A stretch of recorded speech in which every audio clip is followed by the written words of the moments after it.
Well, ladies and gentlemen, can you believe this wooden building has sat at this crossroads since the 1870s or maybe even 1840? Here it stands looking like a bit of tarnished silver. It was built from local hickory and poplar wood. The first floor is laid with thick pine boards.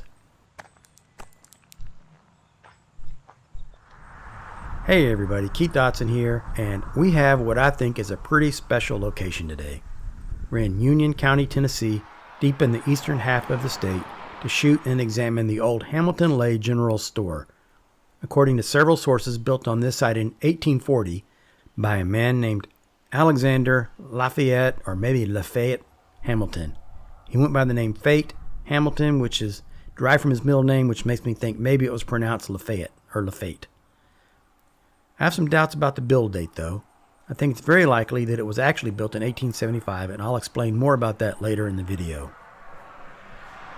If it was built in 1840, as many sources say, that's 183 years as of the date that we visited. 183 years of rain, snow, wind, tornadoes. One article said that it had 2 potbelly stoves inside. To me, it's a miracle it didn't burn to the ground long ago. This area is called Hamilton Crossroads. Believe it or not, this was once the main road. The building was added to the National Register of Historic Places in 2011.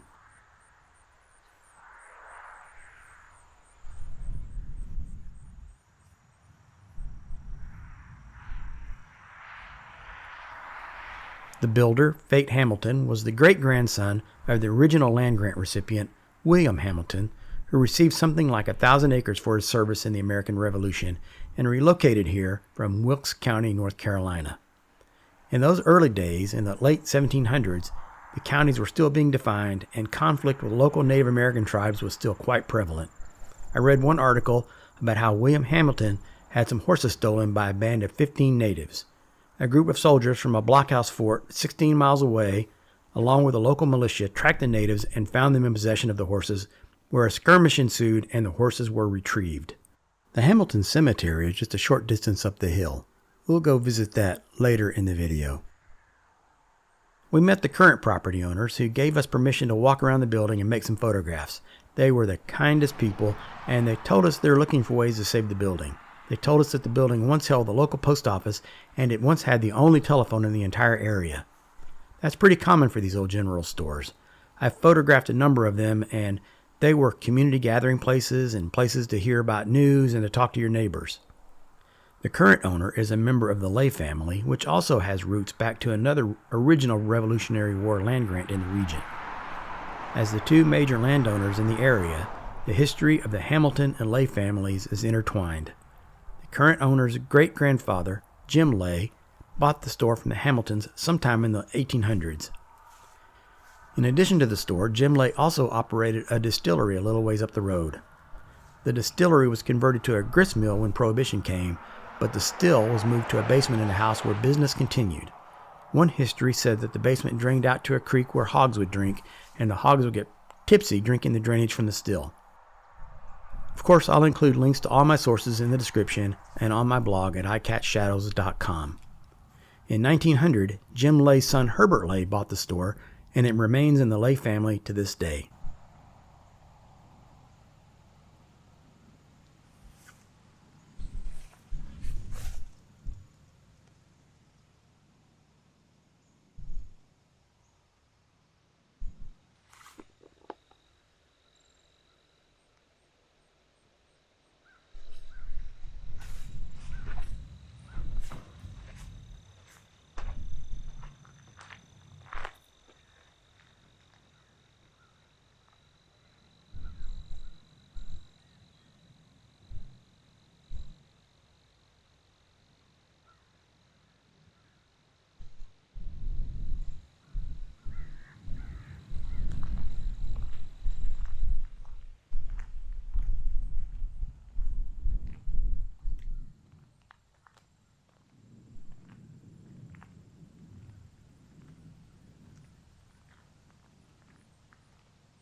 As you'll see, the light was really changeable on this day, but overall I had a lot of cloudy skies, which gave me the diffused light that I prefer for photography, and I'm really pleased with the results that I got.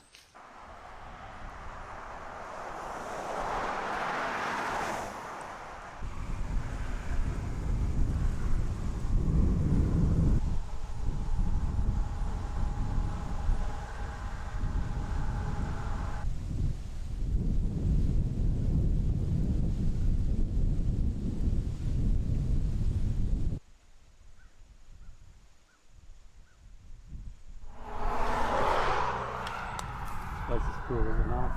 It really is. It's awesome.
Since we had the owner's permission to walk around a little bit, we decided to walk down this driveway. According to the owners, this track was once a main road to a neighboring town, believe it or not.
There's a dead tree that's just kind of in the wrong place. I'm going to try to get around it.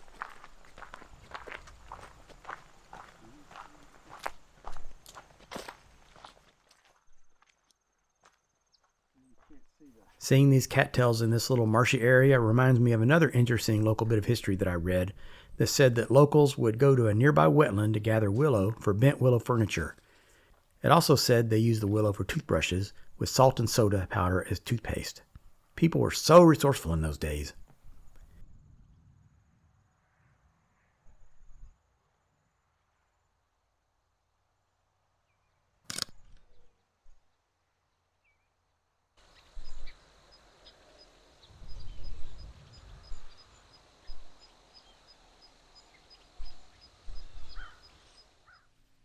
After photographing the store and the barn, we went up the hill to the old Hamilton Cemetery to look for the grave of Fate Hamilton, the man who built the store. Alexander Fate Hamilton was third in a line of men named Alexander. There was Alexander Hamilton, son of William Hamilton. He had a son named Alexander Hamilton Jr., who was the father of Fate Hamilton, builder of the store. When I first arrived at the cemetery, I was looking for visibly very old headstones because I knew Fate must have lived in the early days if he built the store in 1840 like so many people believe. This says, Alexander Hamilton was born December 31st, 1812, deceased October 16th, 1863. I thought that could potentially have been our guy, but online sources confirm that this would have been Fate's father, Alexander Jr. But look at this. This is the gravestone of A.L. Hamilton, Alexander Lafayette Hamilton, or Fate. He was born in 1847. If he indeed was the builder of the store, then it couldn't have been built in 1840 as so many sources suggest. I found other online resources that match these dates for his life as well. Furthermore, while the full registration form for the store isn't digitized and placed online at the National Register yet, there is a placeholder page with a little bit of information about the store, and it lists the dates of significance from 1875 to 1948. And while the website historicunioncounty.com says the store was built in 1840, an official article posted on the tn.gov website says the store was built in 1875 and operated until the 1940s. All of this evidence, including the gravestone, leads me to believe that Fate Hamilton was the builder of the store and he built it in 1875. We'll close out the video with a montage of scenes from the remainder of the day. Thanks for watching.